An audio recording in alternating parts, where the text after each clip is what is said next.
নমস্কার বন্ধুরা, আমার শখের হেসেলে তোমাদের স্বাগত জানাই। আজ চিংড়ি মাছের একটা রেসিপি তোমাদের সাথে শেয়ার করছি। প্রত্যেকের সাথে থেকো এবং সম্পূর্ণ রেসিপিটি দেখো। আশা করি প্রত্যেকেই ভালো আছো তোমরা। চিংড়ি মাছগুলো ধুয়ে বেছে নিয়েছি, তার মধ্যে নুন হলুদ মাখিয়ে নিলাম। এদিকে একটা কড়াই গরম করে তাতে কিছুটা সর্ষের তেল গরম করে নিয়েছি। এই গরম করা তেলের মধ্যে প্রথমে আমি চিংড়ি মাছগুলো ভেজে নেব।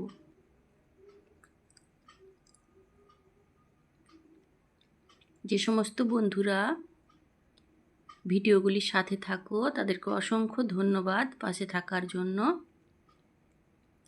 তোমরা যারা ভিডিওটি দেখছো এবং আমার আগের রেসিপিগুলো দেখেছো, তাদের যদি আমার রেসিপিগুলো ভালো লেগে থাকে অবশ্যই আমার ভিডিওগুলোতে একটা করে লাইক করো।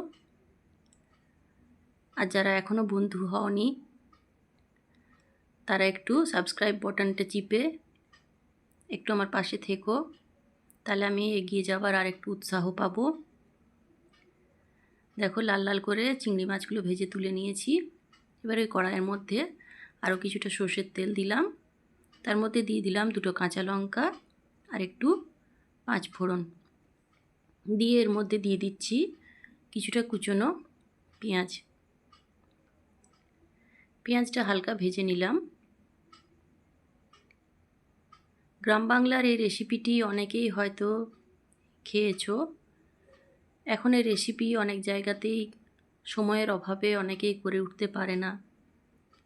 হারিয়ে যাওয়া কিছু কিছু রেসিপি আমার এই চ্যানেলের মধ্যে পেয়ে যাবে।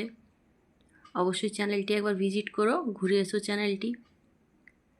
পেঁয়াজটা ভেজে নিয়ে এর মধ্যে দিয়ে দিলাম আদা রসুনের পেস্ট, দিয়ে দিচ্ছি ধনে গুঁড়ো, দিয়ে দিলাম জিরে গুঁড়ো আর পরিমাণ মতো হলুদ দিয়ে মশলাটা একটু কষিয়ে নেব। হালকা জল দিয়ে দিয়ে কষাবো, যেহেতু মশলাটা কড়াইয়ের গায়ের মধ্যে লেগে যাচ্ছে, তাই একটু জল দিয়ে দিয়ে বেশ ভালোভাবে মশলাটাকে কষিয়ে নেব।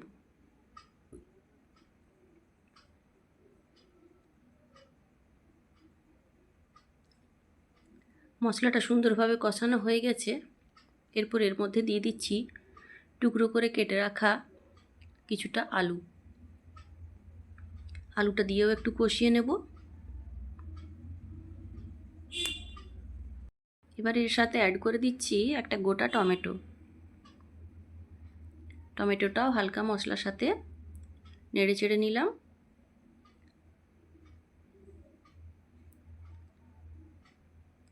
এবার ওর মধ্যে দিয়ে দিলাম কিছুটা লাল লঙ্কার গুঁড়ো। তোমরা যে যেরকম পছন্দ করো ঝাল তারা সেরকমই দেবে, তবে হ্যাঁ, এই রান্নাটা একটু ঝাল ঝাল খেতেই ভালো লাগে। হালকা জল দিয়ে দিয়ে কষালাম। যদি তেলের পরিমাণ বেশি থাকে তাহলে জলটা লাগে না। আমি খুব একটা বেশি তেল দিইনি, তাই মশলাটা হালকা জল দিয়ে দিয়ে কষাচ্ছিলাম। এবার এর মধ্যে দিয়ে দিলাম কেটে ধুয়ে রাখা লাউ। লাউটা সরু সরু করেই কাটবে। এইভাবে আলু ভাজার মতো করে সরু সরু করে লাউটা কাটলে সেদ্ধ হতে বেশি টাইম লাগে না। আর এই রান্নাটা কিন্তু বন্ধুরা আলাদাভাবে কোনো জল দিতে হবে না, লাউয়ের জলে সমস্ত রান্নাটাই হয়ে যাবে। আশা করি এতক্ষণে অনেকেই বুঝতে পেরে গেছো আজকে কী রেসিপি তোমাদের সাথে শেয়ার করছি। হ্যাঁ বন্ধুরা, আজকে গ্রামের একটি রেসিপি লাউ চিংড়ি তোমাদের সাথে শেয়ার করছি। মশলাটার সাথে লাউটা মিশিয়ে নিলাম বেশ ভালোভাবে। এবার এর মধ্যে দিয়ে দিচ্ছি স্বাদ মতো নুন।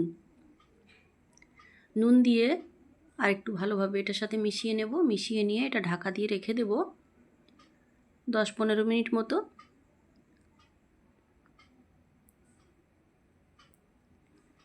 দেখো 10 মিনিট রাখার পর কতটা জল বেরিয়েছে আর লাউটা কতটা কমে গেছে।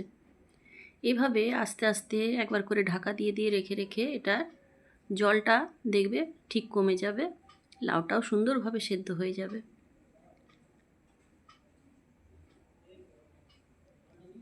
এভাবে সম্পূর্ণ লাউটা যখন সেদ্ধ হয়ে যাবে আর জলটাও কমে যাবে, তখন এর মধ্যে ভেজে রাখা চিংড়ি মাছগুলো অ্যাড করে দেবে।